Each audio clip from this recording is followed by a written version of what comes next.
वास्तव में नेहरू इस देश के जब पहले प्रधानमंत्री हुए तो उनको शिल्पी कहा जाता है, लेकिन जो वर्तमान सरकार है भाजपा की, वह नेहरू को बार बार घेरती है, बार बार आरोप लगाती है। राय साहब, स्वागत करते हुए हम आगे बढ़ना चाहेंगे कि नेहरू को भारत कैसा मिला था और कहाँ कहाँ चूक गए वो, जिससे मोदी सरकार जब तब होता है तो उनको एक आरोप लगा करके एक नया बखेड़ा पैदा कर देती है। क्या वास्तव में नेहरू देश के साथ ऐसा किए जैसा बीजेपी कह रही है या कह देती है? नमस्कार। भारतीय जनता पार्टी या इसके पहले जनसंघ, उसके पहले आरएसएस की स्थापना 1925 में हुई। नेहरू जी राष्ट्रीय आंदोलन में 1912-13 के आसपास आ चुके थे।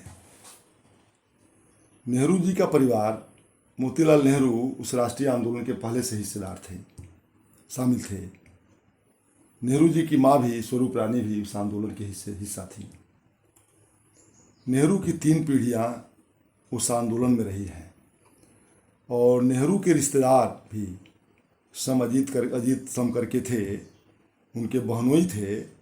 मेरठ कांड में वो जेल गए थे, सजा हुई थी और वो बहुत कम समय में ही नौजवान थे, उनकी डेथ हो गई। उनकी बहन आजीवन विडो रही। हमको लगता है कि पूरी फैमिली, पूरा परिवार जेल गया था। क्या पूरा परिवार जेल गया था। स्वरूप रानी लाठियाँ खाई थी। शिवरानी जो मुंशी प्रेमचंद की पत्नी हैं, वो कहती हैं कि जब स्वरूप रानी आंदोलन में हैं तो उन पर लाठी चल रही थी तो शिवरानी उनके ऊपर लेट जाती हैं और लाठी उनको भी मिलती है। तो ये पूरा एक जो सिलसिला रहा है और पूरी जनरेशन, 3 जनरेशन एक साथ, इंदिरा गांधी तक, फिरोज गांधी तक, जो उनके दामाद थे नेहरू जी के, ये लोग जेल काटे हैं। 42 के आंदोलन में इंदिरा जी की प्रमुख भूमिका रही है। तो सारे नेता जेल चले गए तो इंदिरा गांधी यूनिवर्सिटीज गई, कॉलेजों में गई और जाकर के बच्चों को प्रोत्साहित किया और बच्चों का आंदोलन एक तरह से हुआ। बड़ा आंदोलन रहा। तो नेहरू जी, जब देश की आज़ादी की लड़ाई चल रही थी तो गांधी जी हों, सुभाष चंद्र बोस हों, नेहरू जी हों, पटेल हों, हमारे जो है भगत सिंह हों, चंद्रशेखर आज़ाद हों, तो ऐसे सारे भी उस दौर में ही उभर के आई थी। मैंने उनका संगठन बना था, जो लोग क्रांतिकारी लोग थे।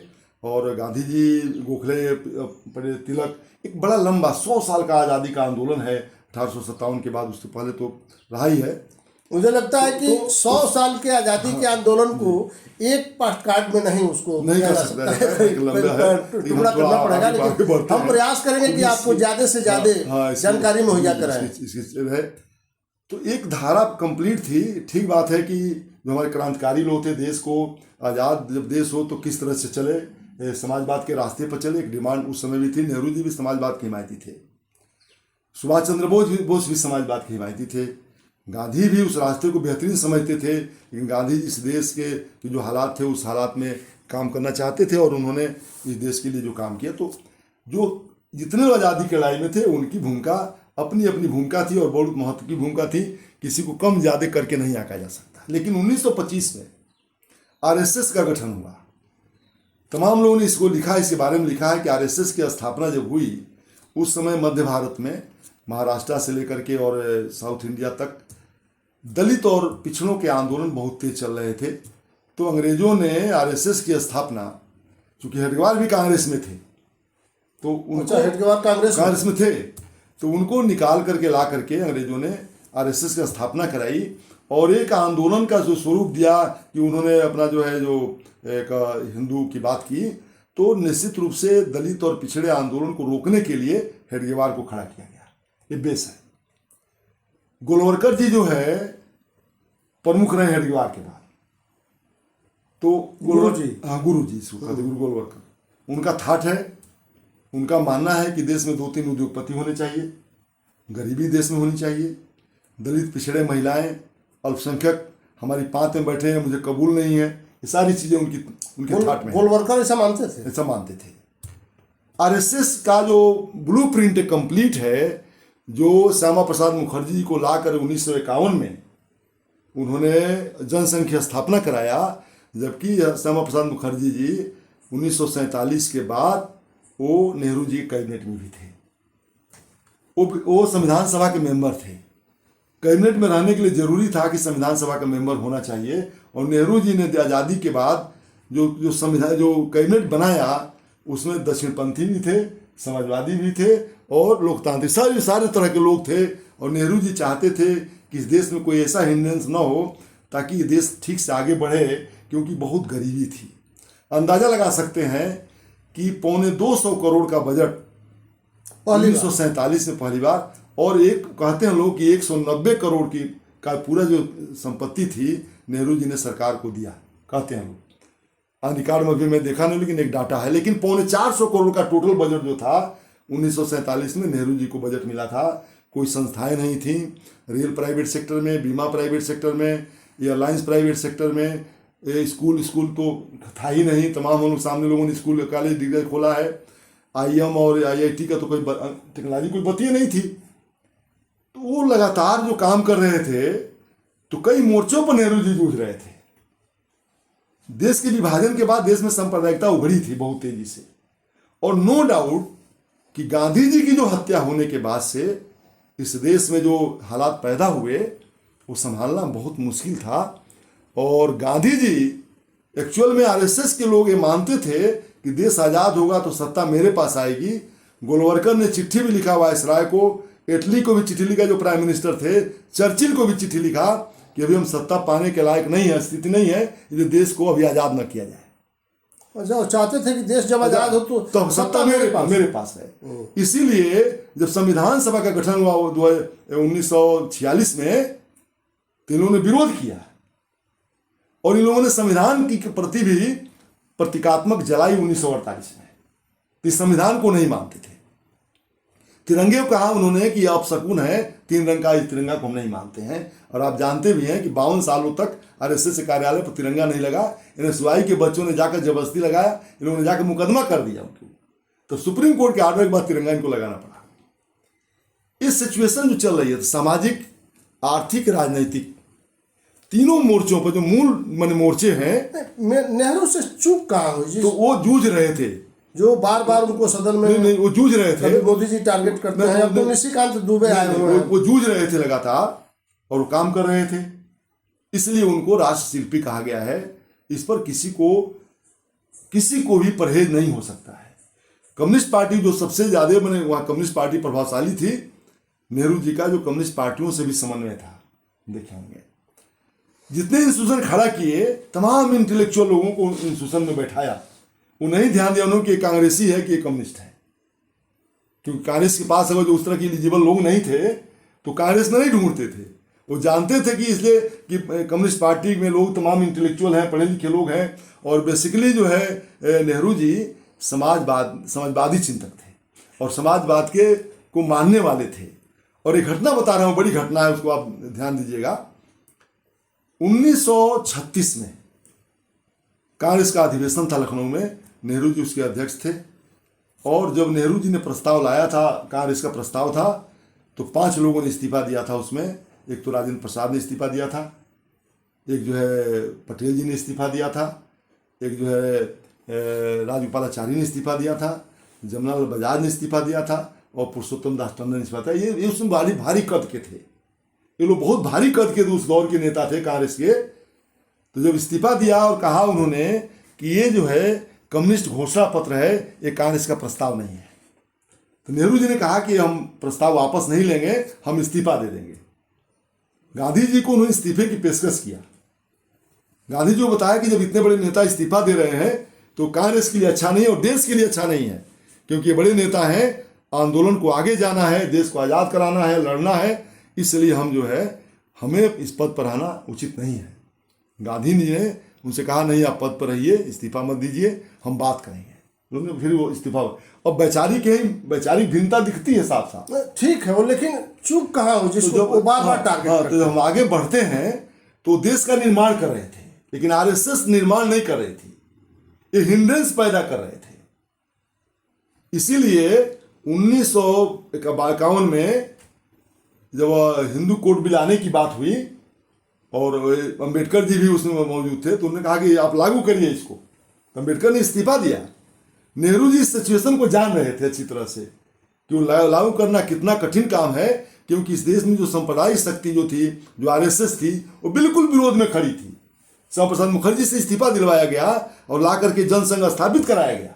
वो श्यामा प्रसाद मुखर्जी हैं जो बंगाल में मुस्लिम लीग के साथ समझौता करके 1937 में सरकार बनाई थी, और मुस्लिम लीग का वहाँ प्रधानमंत्री था, और ये वहाँ पर जो है डिप्टी प्राइम मिनिस्टर थे बंगाल में। और उस समय अमर सेन ने लिखा अपनी किताब में, उस बंगाल के अकाल के जिम्मेदार ये लोग हैं, क्योंकि उन्होंने राशन जो डिलीवर नहीं किया और राशन बाहर भेज दिया। और श्यामा प्रसाद मुखर्जी 1942 के आंदोलन में ये चिट्ठी लिख रहे हैं वायसराय को कि इनको जो है, जो आज़ादी का आंदोलन चला रहे हैं, इनको ठीक से ठीक करना चाहिए, इनकी इतनी पिटाई करनी चाहिए कि आंदोलन भूल जाए। उस श्यामा प्रसाद मुखर्जी से जब इन्होंने देखा कि ये हमारे पास सत्ता नहीं आ रही है, तो हमको डेमोक्रेटिक तरीके से अब जाना पड़ेगा, मतलब यह बहुत समझने की जरूरत है। जब उनके पास 1947 पार्टी नहीं बनाया, 1925 में नहीं बनाया, 1930 में नहीं बनाया, 1940, क्योंकि वो लगता था कि हम सत्ता ले लेंगे किसी तरह से। हम हिंदुओं की बात कर रहे हैं, हम सांप्रदायिकता की बात कर रहे हैं। लेकिन जब संविधान बन गया, एक डेमोक्रेटिक संविधान बन गया, तो इनको जब उससे परहेज था कंप्लीट, तो श्यामा प्रसाद मुखर्जी को ला करके कि हमें किसी तरह से सत्ता पाने के लिए अब डेमोक्रेटिक तरीके में जाना होगा, तो उनको ला कर जनसंघ की स्थापना कराया। मुझे पार्टी माध्यम जाना होगा। लेकिन वो एक आरएसएस को उन्होंने, जो आरएसएस जो उनकी जो है सर्वे सर्वा है, एक अनुशासन बना कि हमें किसी तरह से घुसना है। नेहरू पर ब्लेम करने का उन्होंने चीन के मामले में ब्लेम किया उन्होंने। आप समझिए, जो चीन की लड़ाई थी, हमारी कोई उनके पास सामने बड़ी ताकत नहीं थी। हमारी उनकी बड़ी ताकत, हम बहुत भूखे थे, हमारी स्थिति बहुत खराब थी। नेहरू जी देश को शिक्षा के रास्ते पर, टेक्नोलॉजी के रास्ते पर, साइंस के रास्ते पर, देश में लोगों को संपन्न बनाने के लिए, भूख को खत्म करने के लिए तमाम चीज़ों का राष्ट्रीयकरण भी नेहरू जी ने किया। ये लोग हिंड्रेंस पैदा करते हैं, कोई वो बिंदु एथेंटिक नहीं बता सकते हैं। मैं दावे के साथ कह रहा हूं, जिस पर आलोचना करते हैं और जिसको गलती कहते हैं, दावे के साथ कह रहा हूं कि ये आरएसएस तो नहीं बता सकती, इसकी वो दृष्टि भी नहीं है, वो समझदारी भी नहीं है कि नेहरू की वो गलती को भी समझ ले। लोग ये सरासर अन्याय और झूठ बोलते हैं, क्योंकि उन्होंने कुछ किया नहीं। अभी हमलावर हैं सबसे ज़्यादा निशिकांत दुबे, सांसद हैं शायद झारखंड के जी, और वो तमाम कहते हैं कि नेहरू ऐसे थे। उन्होंने तो सदन में वो कह दिया कि जो नहीं कहा जाना चाहिए, नेहरू जी अब इस दुनिया में नहीं है। लेकिन उन्होंने जो शब्द नेहरू के लिए कहा, जिन शब्दों का प्रयोग किया, मैं उसका यहाँ प्रयोग नहीं कर रहा हूँ, लेकिन आशय बता देता हूँ कि वो निहायत निचले दर्जे का शब्दों का चयन था, जैसा उन्होंने कहा। नेहरू के बारे में हम लोग जो बचपन में थे, अब बता रहा हूँ, तो जो किस्से कहे जाते थे कि नेहरू का कपड़ा पेरिस धोया जाता था, हम लोग मान लेते थे। हमको मालूम नहीं था कि पेरिस कहाँ था। हम देश में रहते, बगड़ा में रहते थे, तो पेरिस तो पता नहीं कहाँ था, है ना, कि देश में कौन जगह है वो। फिर कहा जाता था कि नेहरू जी जब पढ़ने जाते थे कैम्ब्रिज में, यूनिवर्सिटी में, तो चारों तरफ 4 गाड़ियाँ खड़ी रहती थी, पता नहीं किस गेट से निकलेंगे, बैठ के चल देंगे। ये भी किंवदंतियाँ थी कि नेहरू जी जब मोची वहाँ का जो है वो उनका जूते पालिश नहीं, तुम जो है गुलाम हो, तो मोतीलाल नेहरू जी ने सूचना भेजी कि रोज जूते खरीदो, रोज फेंक दो, देखो कौन अंग्रेज नहीं पहनता है। ये कहानी कौन कहा जाता। फिर देखिए, कहा जाता था कि नेहरू जो है इतने अयास थे कि सड़क चलते लड़कियों का चुम्मा ले लेते थे। ये हम लोग सुनते थे बचपन में। अब एक और चीज देख लीजिए, इंदिरा गांधी के नारे जो लगाए लोगों ने, आरएसएस के लोगों ने, कि अली गली में झंडी है या इंदिरा गांधी आगे आगे डांट डांट डांट है, हम लोग शब्द को नहीं कह सकते हैं, ये नारे लगाया इन लोगों ने यहाँ पर भारत में। ये गाली इनकी नई नहीं है, जो लड़कियों गाली मिल रही है। अभी पुष्पेंद्र कुलश्रेष्ठ ने वो तो एक फोटो जो वायरल कराया, नेहरू की बहन का नेहरू के साथ का फोटो वायरल करा कर देखिए कैसे सड़क पर करते हैं, क्या करते हैं। अभी इन्होंने फोटो वायरल कराया कट पेस्ट करके, राहुल गांधी की जो भांजी थी, राजीव गांधी, जो राजघाट पर जो वहाँ पर राजीव गांधी के वो थी में गए थे लोग समाधि पर उनके पुण्यतिथि के दिन, तो वो बच्ची के साथ खेल रहे थे, तो वो फोटो काट करके उतना केवल कहा देखिए राहुल गांधी का ये काम है, क्योंकि उसकी भांजी को तो कोई पहचानता नहीं है। मैं जो ये वहां नेहरू से चूक कहा हूं। तो नेहरू जी जब आ रहे हैं, अच्छा नेहरू के और एडविना के संबंध सब जानते हैं। तो नेहरू एडविना क्या चलती फिरती कोई लड़की थी क्या? इस देश की किसी की हैसियत थी कि एडविना से बात भी कर ले क्या? वायसराय की पत्नी थी और नेहरू की दोस्त थी। वो जो है जब देश आजाद हो गया और एडविना जो है विदेश अपने वहाँ चली गई, वहाँ फिर नेहरू के पास चली आई, रही नेहरू के साथ कुछ दिन, 4-10 दिन 20 दिन, फिर चली जाती थी। लेकिन एक बात वायसराय ने कभी नहीं कहा कि नेहरू ने मेरी पत्नी को फंसा लिया है। ये तो वायसराय को लाल माउंटबेटन को कहना चाहिए था ना, तो फंसा लिया है। फिर अब देखिए, अब उठा किताब पढ़िए और आरएसएस वालों को पढ़वा दीजिए, द रेड साड़ी, उस किताब को पढ़वाइए और एक किताब को पढ़वाइए एडविना नेहरू। क्या कमाल की किताब है। हम लोग जो बचपन में सुनते थे वो तो आंखें खुल जाती थी। नेहरू ने शिमला समझौते में जिस देश को राजाओं ने, अब समझिए चूक की बात बुझिए, क्योंकि कंस्ट्रक्शन किया, चूके बताते हैं, कंस्ट्रक्शन को चूक बताते हैं। नेहरू जी ने जब भारत के डिवीजन का, राजा लोग थे, वो लोगों ने अपनी समिति बनाई थी और इंग्लैंड में बैठे हुए थे कि हमारी जो ऑटोनॉमी है बनी रहनी चाहिए, हमारी ऑटोनॉमी बनी रहनी चाहिए। मुस्लिम लीग जो कहता था नहीं हमें पाकिस्तान चाहिए, ये प्रस्ताव जो है शिमला में बातचीत हो रही थी, एडविना भी शिमला में थी। नेहरू जी जब उनके पास प्रस्ताव आया, देखे, उन्होंने प्रस्ताव एडविना के सामने डस्टबिन में डाल दिया। कहा ये जो है इंग्लैंड नहीं तय करेगा, हम तय करेंगे। एडविना ने प्रस्ताव देखा, उठा के ले गई और वायसराय के पास रख दिया। नेहरू से बात की, हमने कहा भैया आप कौन होते तय करने वाले, कैसा राजा महाराजा, अब छोड़िए जाइए, अब काम खत्म। फिर प्रस्ताव इंग्लैंड गया कि नेहरू मानने को तैयार नहीं है, और वहां से फिर से आया कि नहीं अब भारत पाकिस्तान 2 बनेगा। तो क्या डिवीजन भारत में हो रहा था क्या? या गांधी नेहरू डिवीजन कर रहे थे क्या? साम्राज्य तो उसका था, पार्लियामेंट में, इंग्लैंड की पार्लियामेंट में तय हो रहा था, हम यहां विरोध कर रहे थे। आप एक और खास बात बता दें, मैंने अभी किताब पढ़ी है, मेरे पास लाइब्रेरी में कहीं ना कहीं होगी। गांधी जी को पटेल पर बहुत भरोसा था, पटेल जी पर। गांधी जी ने कहा कि मेरी लाश पर देश का डिवीजन होगा। तो गांधी जी को सुन कौन रहा था? अंग्रेज गांधी को सुन रहा था क्या? वो तय करेगा। जिन्ना लंदन में बैठा हुआ है, वहां प्रस्ताव पास हो रहा है। पटेल जी से गांधी ने कहा कि भाई देखो, एक डिवीजन नहीं होना चाहिए।